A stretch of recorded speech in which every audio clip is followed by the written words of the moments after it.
Itu semua sebenarnya belum mengkaji dari kitab-kitab Al-Quran dan hadis.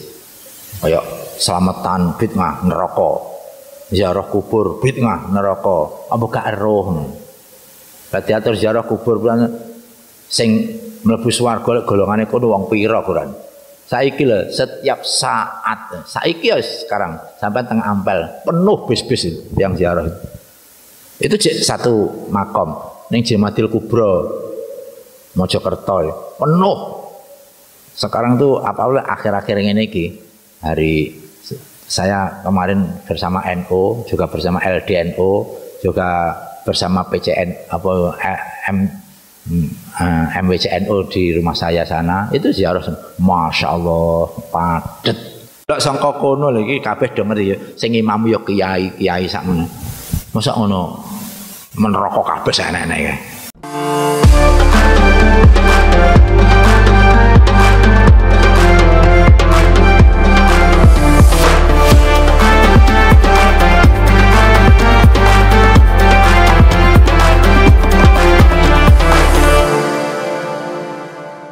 Assalamualaikum warahmatullahi wabarakatuh.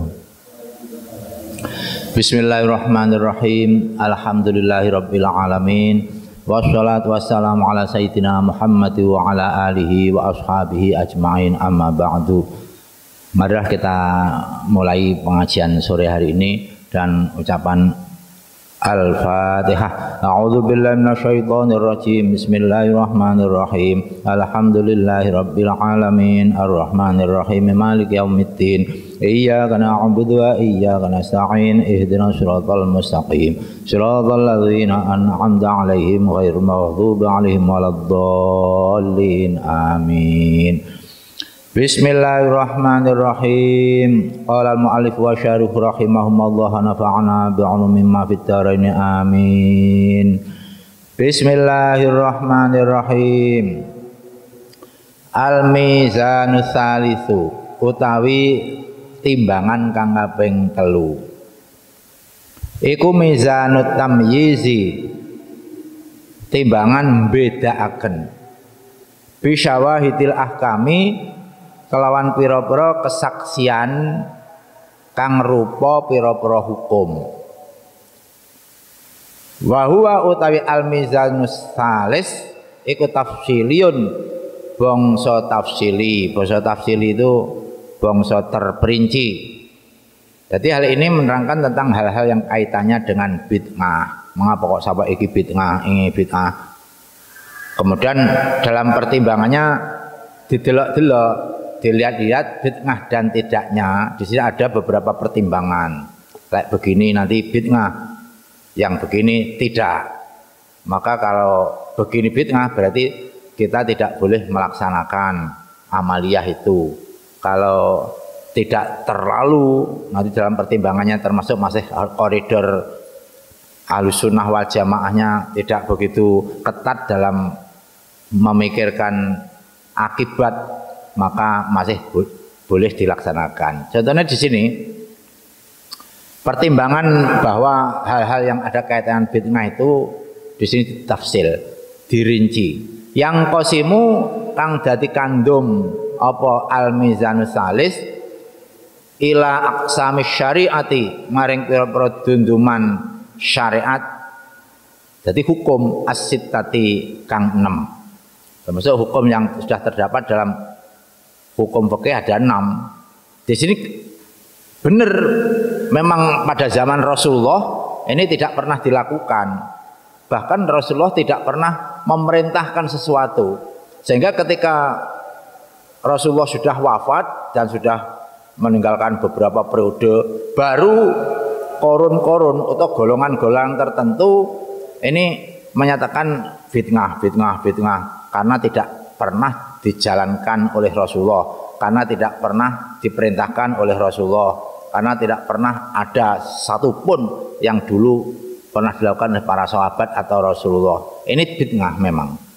Tapi walaupun demikian bukan berarti semuanya terus apa-apa bid'ah ini delok-delok dhisik. Dari al-mizanus salis, al-mizanul awal, al-mizanus tsani delok-delok sik ngono lho. Bid'ahnya itu kadang-kadang bid'ah yang di sini zaman Kanjeng Nabi ada bid'ah itu wajib nih. Di sini ngersakaken sapa ingsun al wujuba ing wajib. Zaman Rasulullah belum pernah dilakukan. Tapi ternyata seperti penulisan Al-Qur'an. Zaman Rasulullah itu Al-Qur'an tidak ditulis, tidak diulangkan kepada siapa-siapa berupa buku dan lain sebagainya, tidak. Tapi zaman Abu Bakar, zaman Umar, Utsman itu menganggap perlu karena untuk mengantisipasi besok-besok kalau kita-kita ini sudah meninggal, para sahabat sudah habis. Ya pada zaman dulu para sahabat kan masih hafal semua Al-Quran tuh, nggak perlu ragu. Bahkan ada permasalahan apa saja langsung dijawab oleh Rasulullah Sallallahu Alaihi Wasallam. Tapi ketika Rasulullah wafat, para sahabat wafat, dimungkinkan besok itu tidak ada yang hafal Quran karena tidak ada standar. Terus piye ngelek ngapal nih? Oleh karena dalam pertimbangan ini ya, Al-Mizanus Salis mengatakan pertimbangannya supaya ini walaupun bid'ah tapi untuk masa-masa depan yang akan datang ini supaya tetap Al-Quran berjalan dan bisa dihafal oleh orang banyak. Makanya terus Sayyidina Abu Bakar ini mestinya akan tidak membolehkan, tapi ada usulan dari Sayyidina Utsman sebagai pendonor dana kaya. Jadi direspon oleh beberapa sahabat, antara lain Abu Bakar sendiri, terus Sayyidina Umar, Sayyidina Utsman. Lah Sayyidina Umar ini yang getol untuk bagaimana Al-Quran yang kita hafal ini harus ditulis. Lah Sayyidina Utsman yang kaya sebagai bendaharawan negara ini membiayai berapapun penulisan Al-Quran ini akan diwujudkan agar supaya menjaga ini besok aja oke sing gak apal, terus gak apal lek gak ditulis hilang musno. Masya Allah. Jadi awake dhewe ini sekarang ini kalau dulu Al-Quran tidak ditulis, wallahu a'lam bishawab, sudah enggak ada Al-Quran karena sudah mati. Sedangkan hafalannya dibawa orang yang sudah hafal itu, hafalannya lagi sudah sak ilmune. Begitu orangnya yang hafal wafat ya sudah ditinggal pisan, sudah hilang sudah. Makanya di sini dalam hukumnya menuliskan Al-Quran hukumnya wajib, walaupun Rasulullah tidak menyuruh, walaupun zaman Rasulullah tidak ada penulisan Al-Quran. Wong Kanjeng Nabi dhewe lho sifatnya ummi. Ummi itu tidak dapat menulis, tidak dapat membaca. Kanjeng Nabi dhewe nulis kondil. Wong gak enek gurune, gak enek sekolah. Apalagi saiki formal ya mulai TK, SD, MI, sanawiyah gak ada. Begitu langsung gurunya Kanjeng Nabi ya Malaikat Jibril itu. Hafal ya hafal. Jadi di sini al-wujub ini sebagai standar pertimbangan mengapa sampai Al-Quran itu walaupun ini bid'ah tapi tetap ditulis. Itu hebat sekali pikiran-pikiran para sahabat itu. Nomor 2 wan nadba lan sunat. Sunat itu juga banyak. Zaman Rasulullah itu tidak ada memang keberadaan misalnya kayak ziarah kubur. Lah ziarah kubur itu kan zaman Kanjeng Nabi enggak ada ziarah kubur. Terus juga termasuk memperingati Maulid Nabi. Wong Kanjeng Nabi yang diperingati kok mau Kanjeng Nabi muludan lho ya ora mungkin kok. Lah Kanjeng Nabi muludan, Kanjeng Nabi Isra Mi'raj kan enggak ada. Pelakunya Kanjeng Nabi sendiri masalahnya.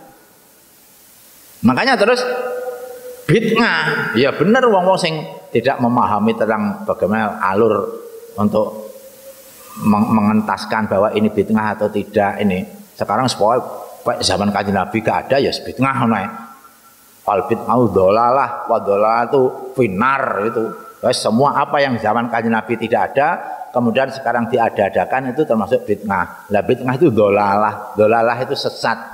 Lah wa kullu dhalalatin finnar. Semua apa yang sesat itu mesti neraka. Nah berarti seperti tadi penulisan Al-Quran neraka kabeh lah. Sekarang mana penerbit di Surabaya berapa puluh penerbit Al-Quran itu neraka kabeh. Padahal mestinya jaminannya kalau misalnya Al-Quran akeh sudah ada yang pentaskeh itu nanti kita yang mestinya untuk apalan kan gampang. Makanya sekarang terus di mana-mana hafalan Al-Quran. Itu karena gara-gara diterbitkannya Al-Quran. Lek gak sudah. Padahal itu bid'ah menuliskan Al-Quran itu. Sunat ya ngono. Termasuk ngene selamatan. Itu kan bid'ah. Zaman Kanjeng Nabi enggak ada selamatan. Tapi tinjauannya dari segi hadisnya begini. Kuburannya apa bu? Ziarah kubur ya ngono. Zaman Kanjeng Nabi malah berkata, "Kuntu nahaitukum an ziyaratil kubur." Saya ini dulu memang mengharamkan ziarah kubur. Mengapa kok tidak diperbolehkan? Karena pada zaman dulu kalau secara orang awam itulah enek bapaknya mati, terus anaknya mati, kekasihnya mati. Itu kan brok-brok, nangis-nangis, gembor-gembor, ngamuk-ngamuk, banting-banting piring sak peninggalane. Cik gunti tegakne. Makanya dilarang karo Kanjeng Nabi ziarah kubur. Kalau tekan yang kuburan kadang-kadang nggawa pacul. Iki bapak kurung mati, apa dikeduk maneh digawa balik bapake. Coba. Gak etis. Makanya dalam posisi itu Kanjeng Nabi tidak membolehkan ziarah kubur. Kalau ziarah kubur begitu itu modelnya wong Arab pada waktu. Tapi setelah menyadari bahwa ternyata orang-orang Arab diberi ilmu pengetahuan, kesadaran, perlunya ziarah kubur, terus hikmahnya, terus akhirnya sadar, akhirnya Kanjeng Nabi fazuruha. Itu sudah berapa tahun. Oleh karena itu sekarang saya persilahkan sampai ziarah kubur. Nah, dengan adanya asalnya dilarang kemudian diperintah, ini sunat hukumnya. Karena di sini untuk mengantisipasi supaya apa-apa ben gak bid'ah, ini ternyata di sini ada bagian-bagian bid'ah itu ada yang bid'ah wajib, ada yang bid'ah sunnah, ada yang bid'ah tahrim, wat tahrima lan haram. Artinya zaman Kanjeng Nabi itu tidak pernah ada, tidak pernah memerintah, dan bahkan sahabat pun tidak pernah melakukan terus diberi izin oleh Kanjeng Nabi, tidak. Seperti kalau saya kini misalnya ke janger. Lah zaman Kanjeng Nabi kan gak enak janger. Lah malah iki lagi ditinjau dari segi hukum ya gak wajar. Pacaane ya ora wajar. Situasi dan kondisi gak wajar. Zaman Kanjeng Nabi juga tidak ada.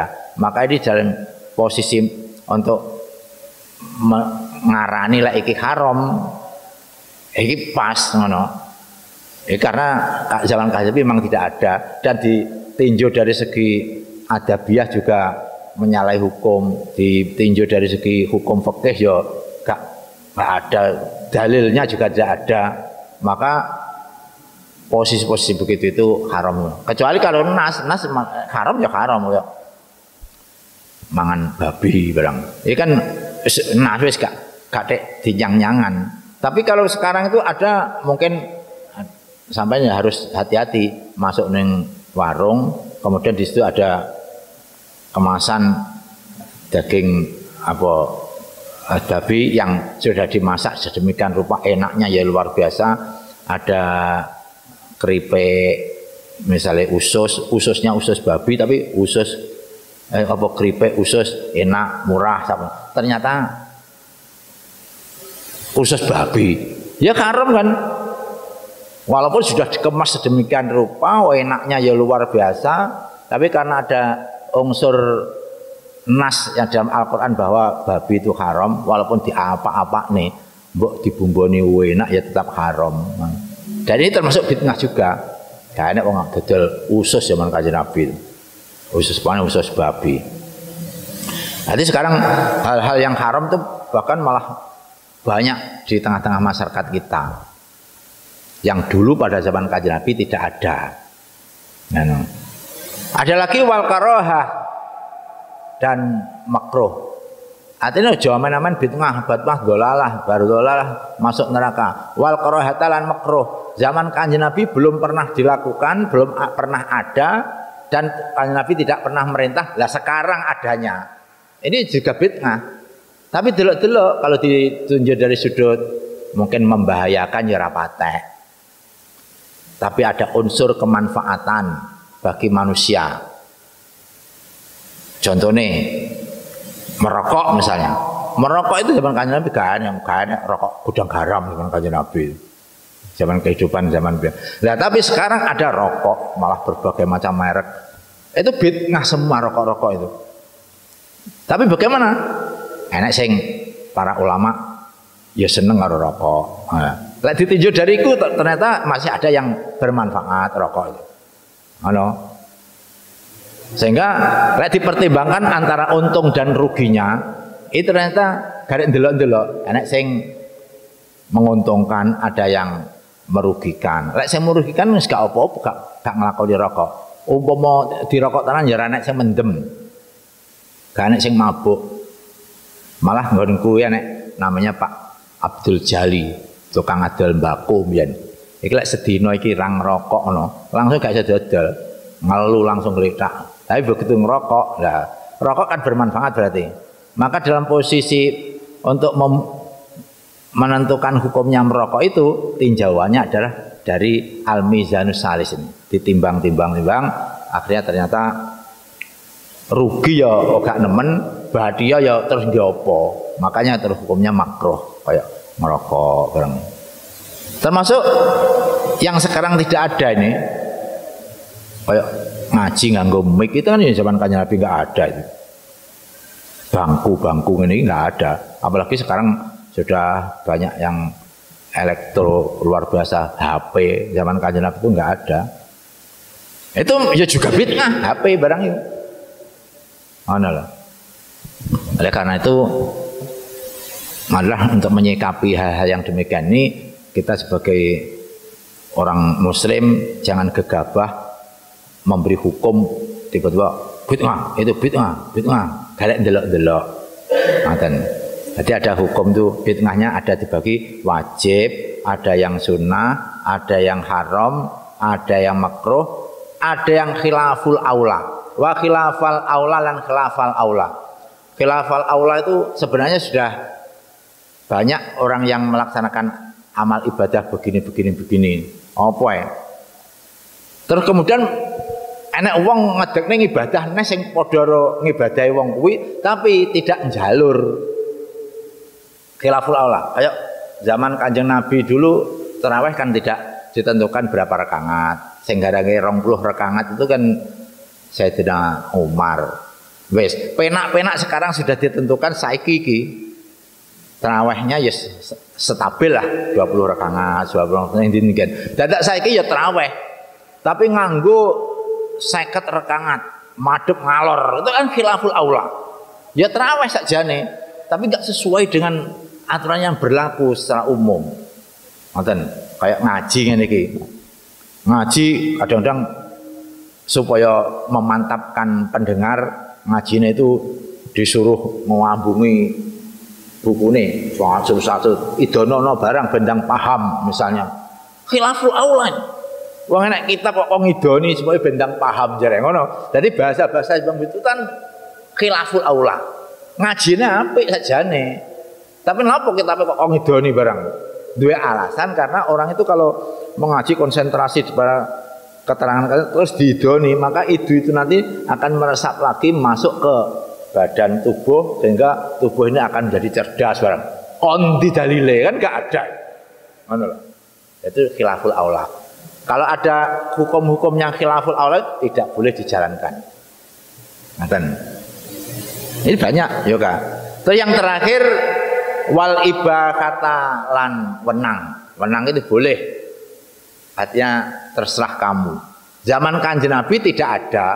Kemudian adanya itu pada masa-masa sekarang. Itu bid'ah. Kayak Kanjeng Nabi dulu kan makan kan hanya cukup dengan driji telu wae. Karena harisah namanya. Apa kuwi jenang saya kabeh para sahabat ya ngono. Lah saiki iki lho gawe sendok. Lah sendok zaman Kanjeng Nabi enggak ada. Tapi dilihat dari segi hukum yang ada, tidak ada yang mengharamkan, tidak ada yang mewajibkan. Ya, maka itu hukumnya boleh. Jadi sendokan. Malah saiki lho sendokan sate loro tangane kiwa nengen nek sendoke kabeh. Nah, ini bid'ah. Ngaten. Fakullu ma mangko ta saben-saben barang in khaza kang condong apa ma li aslin maring asal asal yang ada dalilnya, tapi biwajhin kalan wajah, wajah itu dalan menuju kepada maksud. Sohihin kang soheh, wadihin kang terang, kang jelas. Iku la buddha, ora ana adoh iku maujud fihi ing dalam asal. Kalau demikian ulhiko mongko den padhaaken apa ma bihi kelawan asal. Jadi apa saja yang condong kepada keasalan. Cara didelokno sesuatu yang zaman Kanjeng Nabi gak ada, terus sekarang ada. Iki delok-deloken. Kalau hukum yang terdapat pada amaliyah itu cenderung pada Al-Qur'annya kira-kira ya rada enek. Hadisnya juga ada yang menerangkan, kemudian diamalkan oleh para alim ulama. Para alim ulama kaya ngakoni lek jareke gak enek. Maka ulhiqa bihi iku dipadakne ae karo amalan yang diamalkan oleh para ulama itu. Berarti ya apa? Ini bid'ahnya bid'ah hasanah. Ya kayak ini. Di syuting film barang ini bid'ah hasanah. Kalau memang film atau syutingan ini mengarah kepada kemaslahatan. Jangan kan Nabi syuting nggak ada. Tapi ternyata banyak yang demen, banyak cenderung orang yang ingin untuk dimasukkan dalam YouTube misalnya. Ternyata manfaat untuk dakwah. Kalau tujuannya itu, maka seperti foto, film, syuting zaman Kanjeng Nabi tidak ada itu, namanya bid'ah hasanah. Adalah. Sebaliknya wa mau tai barang la kang ora condong, bahwa mengotai ma iku bid'atun bid'ah. Jadi baru kalau apapun yang diadakan zaman sekarang, kemudian tidak ada nas yang mendukung, ulama-ulama juga tidak mendukung, tidak ada yang melakukannya. Neng kitab hadis-hadis dicari-cari juga tidak ada. Inilah baru bid'ah. Ngaten. Wa ala hadzal mizani lan netepi ing atase iki pertimbangan yang ketiga ini, jaro lumaku sapa kasirun para ulama kang akeh minal muhaqqiqina saking pira-pira ulama muhaqqiqin. Wa tabaroha lan ngibarataken utawa nakbir sapa kasirun ing syawahidul ahkam min haitsu al-lughatu saking ndinggon utawi lughat iku maujud litakribi karena kanggo gampangaken. Nah niki.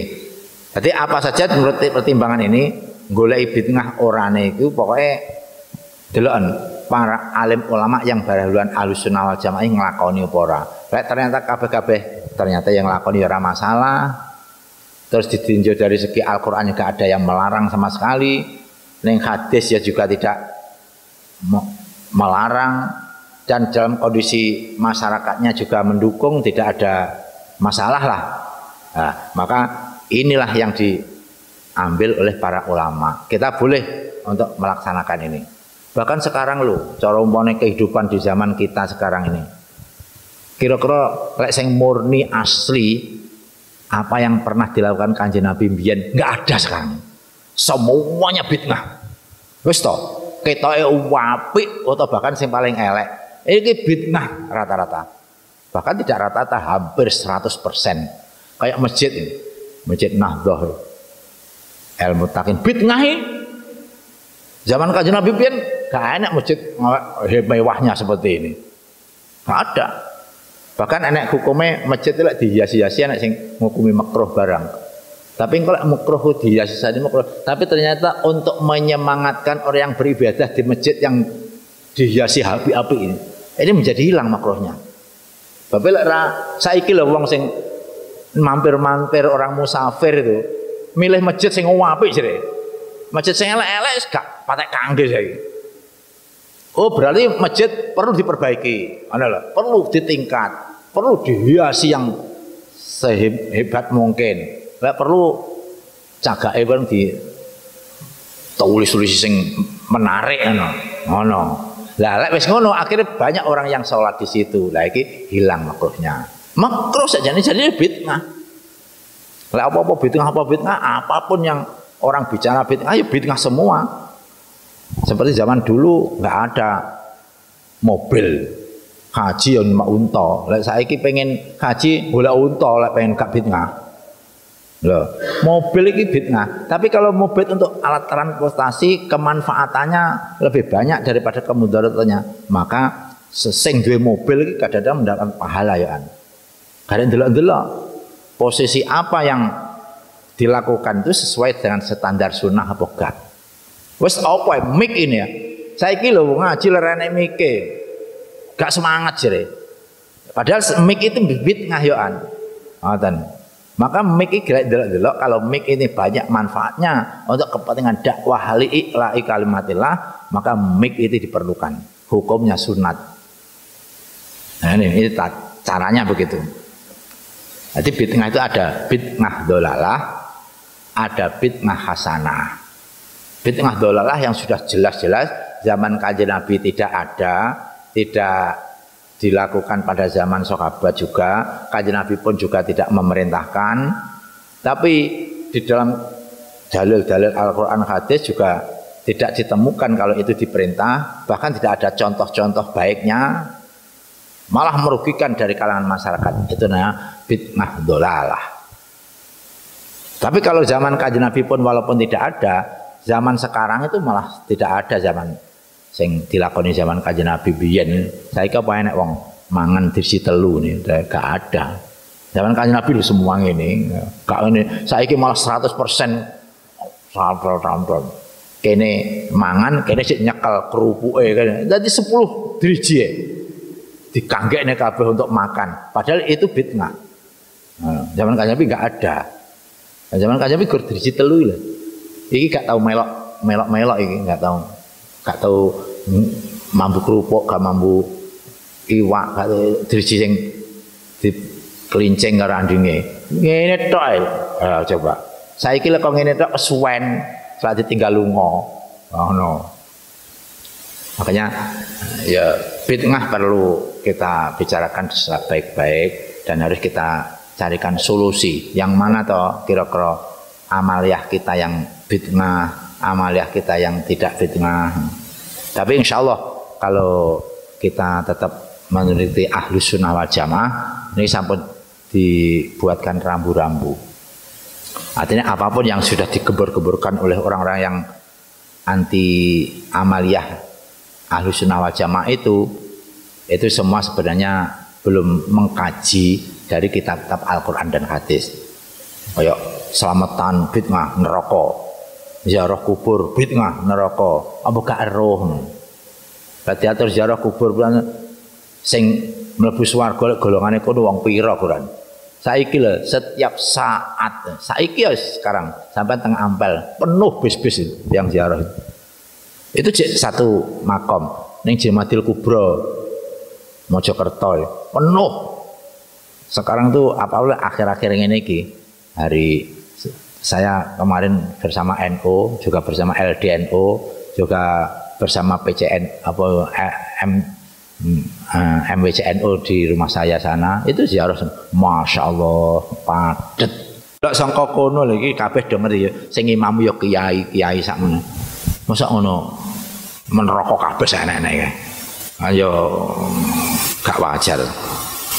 Lah ditinjau dari situ, maka kita sekarang insya Allah secara amaliyah apa yang dilakukan oleh Mbah Hasyim Asy'ari dan murid-muridnya seperti kita ini insya Allah sudah benar adanya, insya Allah.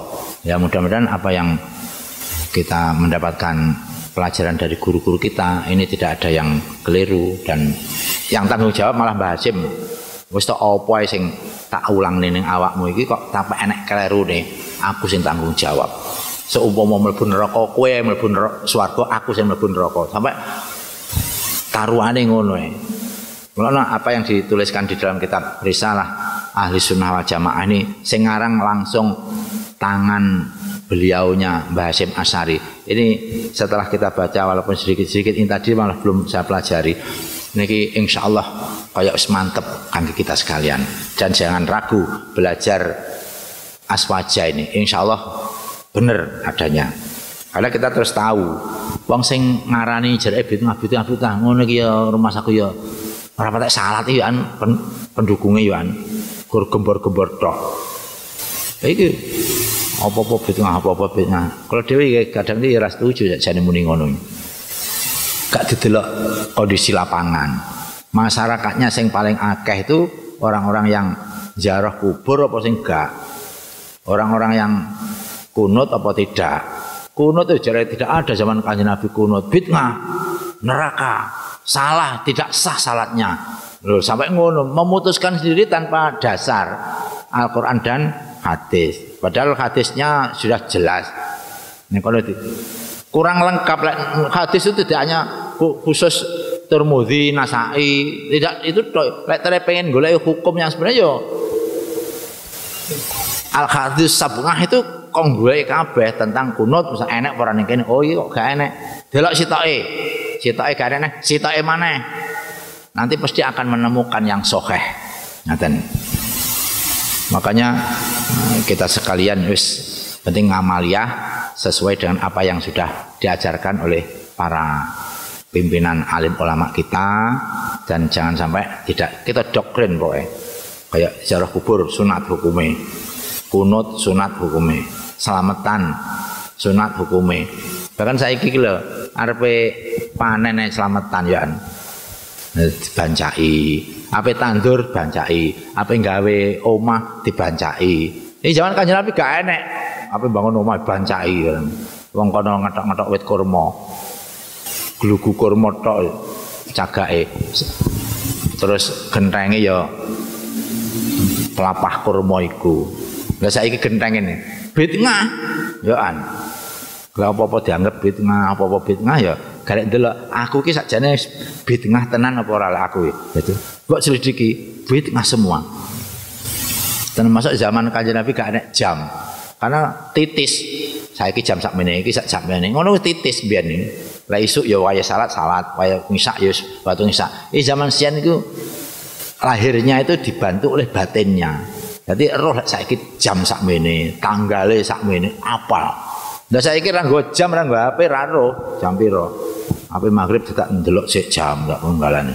Oleh karena itu sekarang jam itu diperlukan karena nilai dari ilmu kita yang kita miliki tidak sama dengan yang dimiliki zaman dulu. Makanya sapa-sapa sing duwe jam terus digawe dalam rangka engko mbok menawa kowe gawe jam iki mbok nggih ndelok waktune salat, engko lek wayahane ape salat, maka kamu memakai jam itu sunat hukumnya. Ngono lho. Iku sudah diterangkan semua. Wa mala fa huwa bid'ah. Tapi faqul ma'an in hazala as li aslin biwajhin sahihin wadhihin la bu'da fihi ulhiqa bihi. Ngoten iki artine lek kowe iki gawe apa-apa terus saja untuk kemanfaatan kamu dalam rangka menuju kepada kemaslahatan, maka apa yang kamu lakukan itu hukumnya sunat, bukan bid'ah lagi sudah. Dan termasuk mic tinggi pidato kono-kono ben krungu, maka diperlukan sekali. Kalau memang ini diperlukan, maka perlukan saja. Berarti hukumnya sunat. Kitab awak dhewe apa enek sing hafal kitab iki? Wis saiki tak wae cash dhuwit 100.000 lek kowe hafal sak lembar iki. Gak enek sing hafal. Lah zaman Kanjeng Nabi itu misalnya kayak malaikat Jibril membaca Al-Quran yang akan diturunkan kepada Kanjeng Nabi pewanjang gak usah dibaleni, Kanjeng Nabi langsung hafal. Kanjeng Nabi menyampaikan kepada sahabat tentang hadis Isra Mi'raj itu panjang sekali cerita Kanjeng Nabi mulai pertama sampai akhir wis iki diterokne sahabat loh, mulai awal sampai akhir persis apa yang dikatakan Kanjeng Nabi. Ayo kayak direkam pokoknya. Nggih, pas tidak mengurangi satu huruf pun, bahasanya tidak mengurangi pun, sehingga apa yang ditulis di dalam Isra Mi'raj itu sesuai dengan apa yang dikatakan Kanjeng Nabi sendiri tentang cerita Isra Mi'raj. Isra Mi'raj dhewe iki yo cara saiki apa memperingati Isra Mi'raj bid'ah nggih zaman Kanjeng Nabi sing nglakoni Kanjeng Nabi dhewe gak ada peringatan-peringatannya.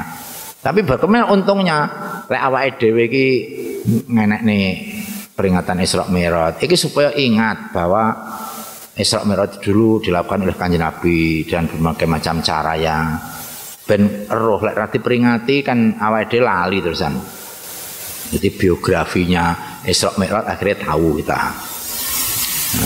Inilah pengajian sebentar untuk menentukan bahwa mana yang bid'ah asli, mana yang bid'ah bukan asli. Ini.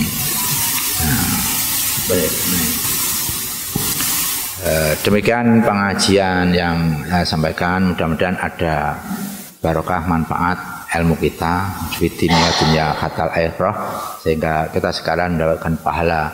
Dan sekali lagi untuk bulan suci Ramadan, marilah kita manfaatkan bulan ini untuk kepentingan mencari pahala yang sebanyak-banyaknya, karena ingat bahwa puasa Ramadan bulan ini adalah bulan maghfirah, bulan as-sawab, bulan sabar, bulan rahmat, bulan barokah. Ini kita manfaatkan sebaik-baiknya agar supaya kita nanti keluar dari Ramadan ini mendapatkan pahala yang sebesar-besarnya dari Allah Subhanahu wa taala. Demikian kurang lebihnya mohon maaf. Wallahu muwaffiq ila aqwamit thoriq. Wassalamualaikum warahmatullahi wabarakatuh.